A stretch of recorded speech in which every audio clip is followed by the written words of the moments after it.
Divorce is more than just paperwork. It's a full reset, emotionally, financially, and legally. And one of the hardest parts, it's not the legal terms or the courtrooms. It's the not knowing what happens next. How long it's going to take, how much it's going to cost you, emotionally and otherwise. I'm Ellen Wright, and today I'm going to walk you through the divorce process here in Massachusetts, a step-by-step summary so you can move forward with more clarity, less fear, and the strength to take the next step.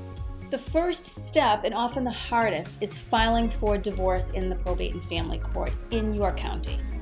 In Massachusetts, you can file a no-fault divorce, also called a 1A joint petition, or a 1B contested complaint, depending upon whether or not you and your spouse agree on the terms or not. You'll complete and submit a complaint for divorce or a joint petition along with forms like the certified marriage certificate, financial statements, and sometimes an affidavit of irretrievable breakdown. Once the paperwork's filed, the court is going to review the documents and officially opens your case. Now, if you're filing yourself and you're the plaintiff in a 1B contested complaint, the next step is going to be serving your spouse. This means having the sheriff or constable deliver the divorce papers. It's not something you can do yourself. It has to be done in hand by a Massachusetts process server. After your spouse gets the paperwork, they have 20 days to file their response with the court. This response is called the answer and counterclaim, and it's how they let the court know whether or not they agree or disagree with your request or divorce. While the case is pending, the court can issue temporary orders. These might cover things like child custody, parenting time, support, or who gets to stay in the home.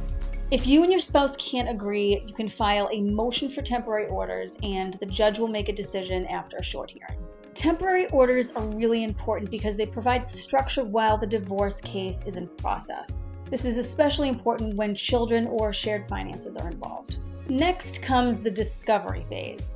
This is where both parties exchange financial disclosures, including income, assets, debts, and expenses. In Massachusetts, each person must file a financial statement under oath. This document is critical. It helps the court determine child support, alimony, and fair division of property. Once everything's on the table, we then move into negotiation.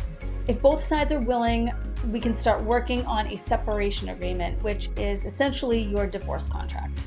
Now, most divorces in Massachusetts are resolved through mediation or negotiation. If both parties reach an agreement, we can draft and file the separation agreement, and the court will schedule an uncontested hearing.